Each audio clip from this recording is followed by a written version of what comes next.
Hey everybody, Tim back again. You must be thinking, wow, he is really on fire with these videos. No, I just found some time all in one night.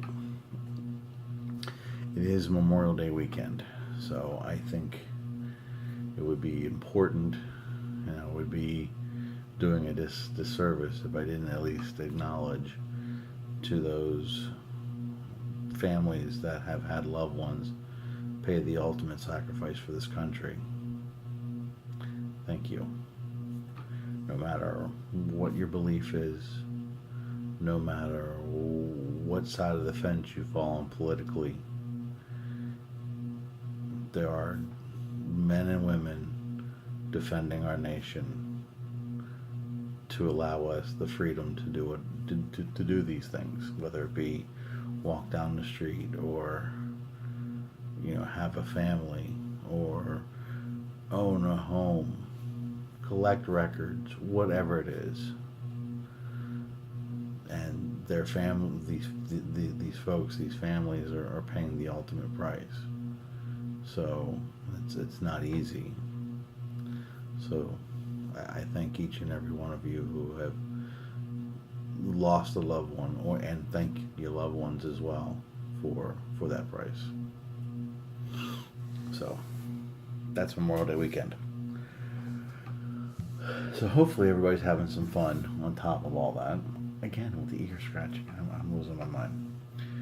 So anyway, because of the holiday, we were let go of work a little early on Friday. My wife and I actually work in the same office. Saves on gas money. Recommend it because her desk is over there and my desk is over here, so we don't really see much of each other during the day. So, we chat. I stand up, I wave. She thinks I'm an idiot. Anyway, so since we were let go early, she was like, "Man, I don't want to get my hair cut for a long time." Blah blah blah. I'm like, "Yeah, go for it." I'm going to the record store. And when I picked her up, she was like, "You went to the record store, didn't you?" I told you where I was going. But it was one I had never been to before. I knew it was there, we just never had the time. So I looked around a little bit and there you go, saw some interesting stuff. But they really catered towards more of the DJs and especially like the stuff in town here outside of Orlando. So a lot of garage house and deep house and stuff like that, which it's okay, but really wasn't what I was in the mood to buy. But then found the value section. I wonder what Tim did. So let's get started. Crystal Mansion. This one just looked interesting to me. It says it's pop rock from the '60s. That just looks very cool and funky and maybe psychedelic. But I don't know. I truly didn't know what it was. So picked that one up. Vinyl looks clean cover. A lot of some of these covers are But again, I'm okay with that. But if you know the Crystal Mansion, let me know something, because that's probably going to be a minute before I get to it. Pardon me. Bloodrock 2. So for those of you who know Bloodrock, this is just, you know what you're seeing. But for those of you who don't, they're a blues and rock band. They actually had a hit with a song called DOA, Dead on Arrival, which was about a fatal car accident. Gets some buzz, I guess, still around the Halloween time, just because it's so dark and sinister and death and icky and stuff like that. There's a single, the LP version, which is on here, is much longer and even darker and creepier. I like dark and creepy. I'm weird. Speaking of weird, what rhymes with weird? Beard. And this band, if you ain't got a beard, you better be named it. ZZ Top, Fandango. For you see ZZ Top at a cheap price, you're gonna pick it up. It's straight ahead blues rock. They're very talented, great sound. If you don't pick them up, if you don't pick them up, send them to me. That's fine. I'll take them. But pick them up. They're good. Everybody just thinks Eliminator with them, and they had a whole career. I mean, gee, they had 8 albums before that. They rock. Cosmos Factory from CCR. I mean, a classic. And you're not. I'm sorry if you're saying no to CCR. What are we doing here? That's like the cornerstone to the country rock. You know, the Eagles owe everything to CCR. So, yeah, this is maybe not their best album, but I had to pick it up. It was real cheap, and white label promo. I don't know why we get excited about that, because we're nerds. That's why. Because we're nerds. But seriously, folks, we're nerds.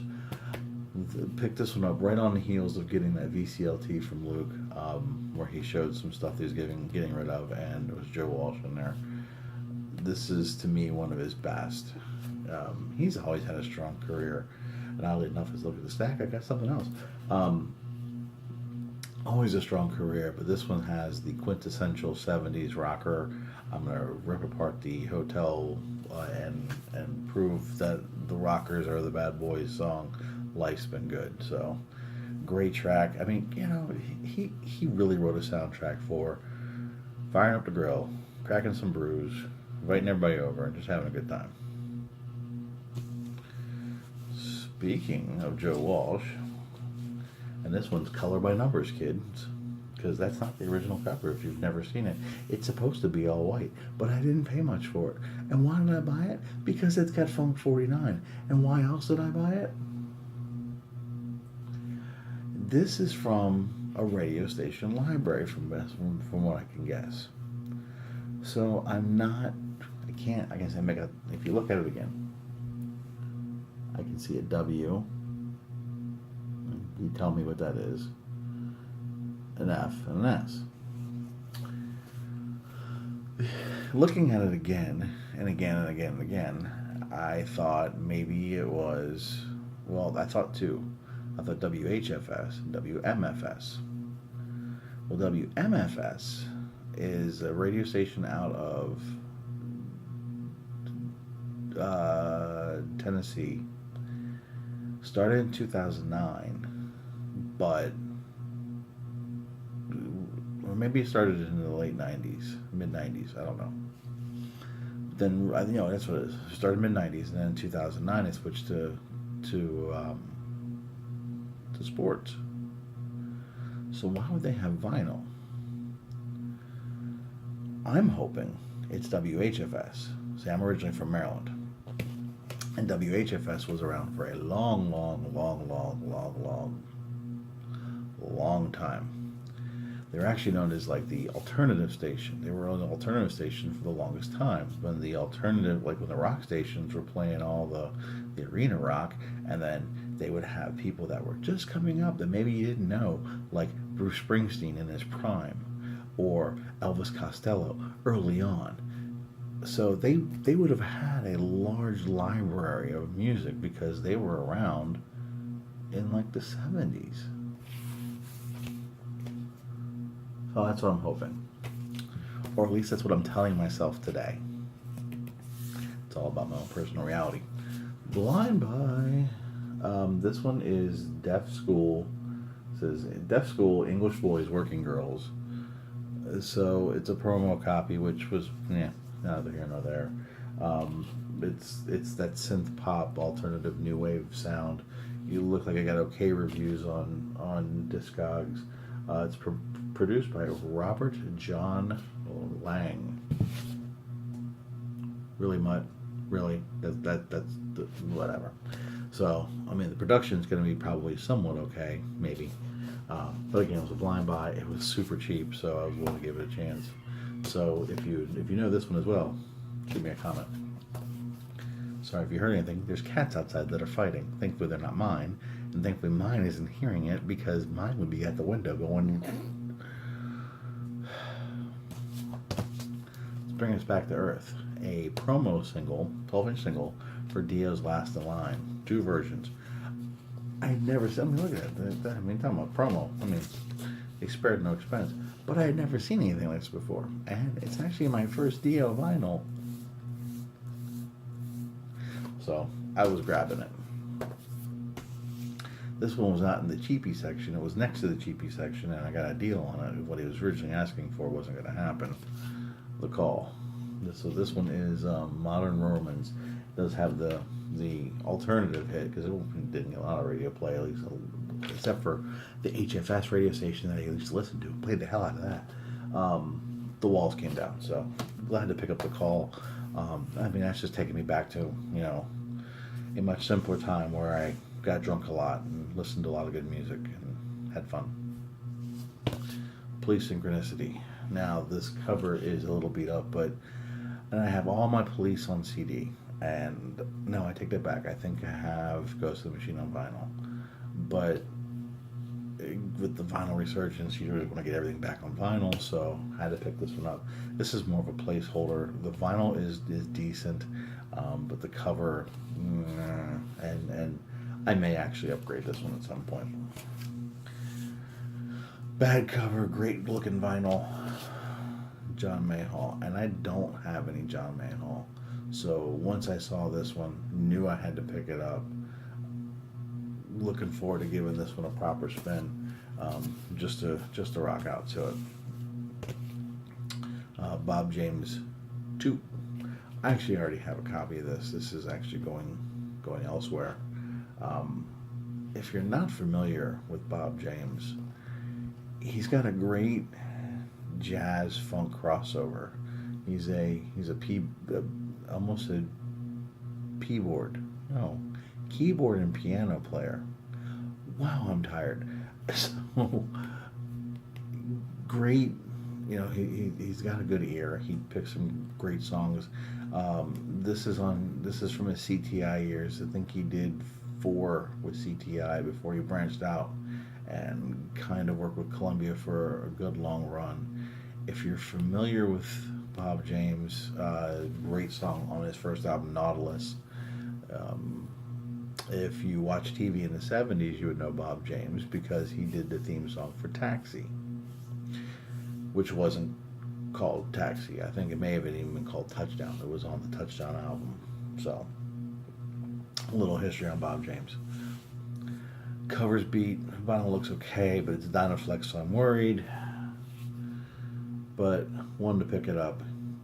You know what? When you see heroin and you're in the mood to listen to it, you're gonna grab it. So glad to add that one. Definitely needs a good clean. So my 7 inches, I mentioned this band because I had found a Sam and Dave that this band had covered. Fabulous Thunderbirds. You know what? They were decent. I actually saw these guys open for Bob Seger on.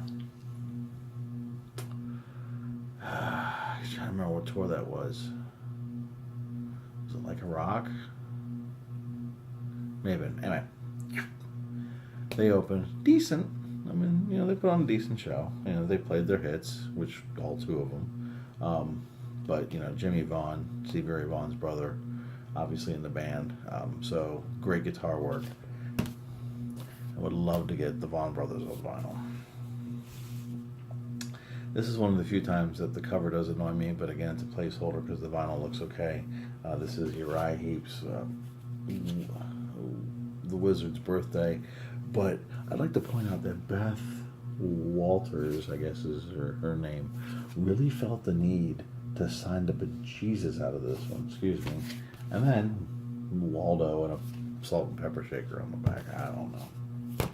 Thank you for autographing it, Beth. It was fantastic. And I'm sure that will add loads of value to the cover. Long Island's own Billy Joel. I mean, I saw him on the Stormfront tour and blew the house apart. He actually even gave people some business for sitting in like the skybox seats. Put on a hell of a show. So I'm a huge Billy Joel fan. When I see it, I'm grabbing it. Even if I already have it, maybe an upgrade or give it to somebody because you can never have enough Billy Joel. So glad to add this one. Pretty clean, actually. The cover's a little rough, but for the most part, it's in decent shape. Vinyl looked very clean, so who doesn't want some Mott the Hoople, all the young dudes. Really, we need to add more of the glam rock, more Mott the Hoople, definitely some T-Rex. So I'm glad to add some of those. This one, the cover is beat, and it's bad, but the vinyl is clean. Some Crocus Headhunter. So I'm glad to have that. You know, I've really struggled with trying to get more metal, hard rock, heavy metal, 80s and 90s.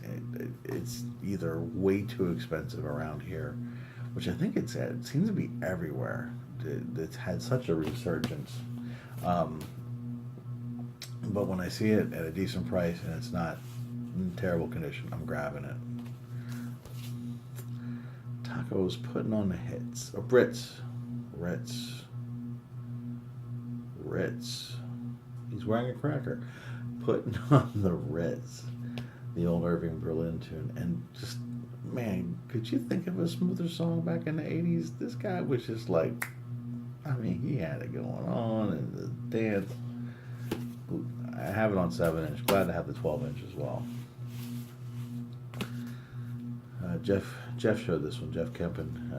He was doing his Little Feat discography listen through. I actually am a fan of this live album. Thought it was very well done. Sorry about that. I thought somebody needed me in the other room. Apparently, I'm just hearing things. I'm actually a fan of Little Feat, fan of that album. And what's funny is, kind of going back to where I grew up at, there was the person who introduces the band on this album is a DJ. His name is Surf, and he used to be a DJ for quite some time on the rock station in DC 101. So he always would mention that and was really proud about how he was recorded on vinyl. Hey, I'm not recording on vinyl, so I wouldn't know.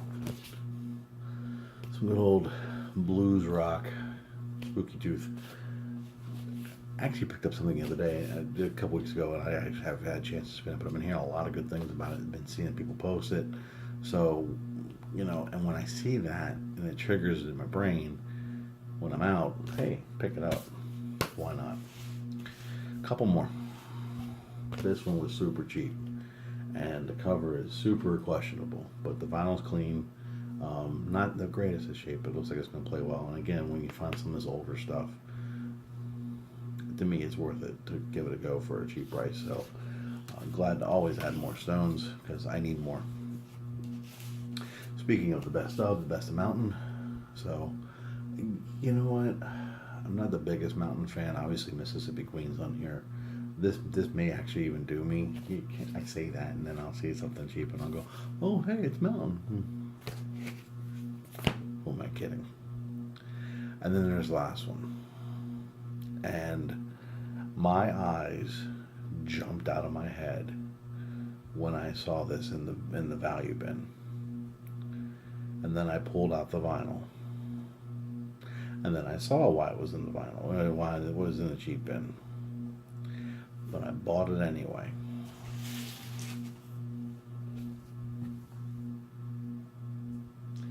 This is an original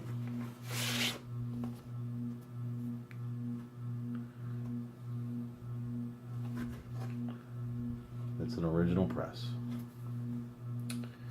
It's beat. It's not pretty. It hurts my soul. So why buy it? Well, A, it's original press, because we have a problem. So, at this point, I feel like I have nothing to lose. I left the price tag on there. I am invested in a whole $1. I saw a video about, and this person claims to be able to resurface. I was intrigued, but nothing that I'm going to be like, why would I try this on a cheap record when I can just go out and spend 20 some bucks and just buy a clean copy? Good luck finding an original press for 20 bucks that's in clean condition. So I'm considering, not sold, but I'm considering trying it. Worst case, I have an original press to put into a frame and hang on the wall. So I figured for $1, it's at least worth some art. And if you're not sure how much that goes for in good condition, go look on Discogs. Anyway, that's my stack. I have been buying way too much. I need to slow down. We all know we won't.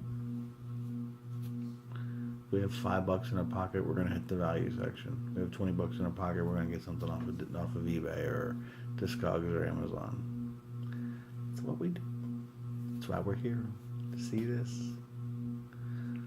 Folks, hopefully you're having a wonderful and safe Memorial Day weekend. Oh, I think most everybody here is subbed to Tales of the Crate. In case you aren't, great channel, great guy, but I wanted to congratulate Andrew and his family. They just had their second little girl. So she was just born, I want to say a day or two ago. So Andrew, congratulations on being a dad again. You posted up that mama and baby are doing great, so that's wonderful news. Absolutely gorgeous little girl. Oh my goodness. You're going to have your hands full, buddy. So I just wanted to say congratulations to Andrew and his wife and his obviously his 2 little girls now.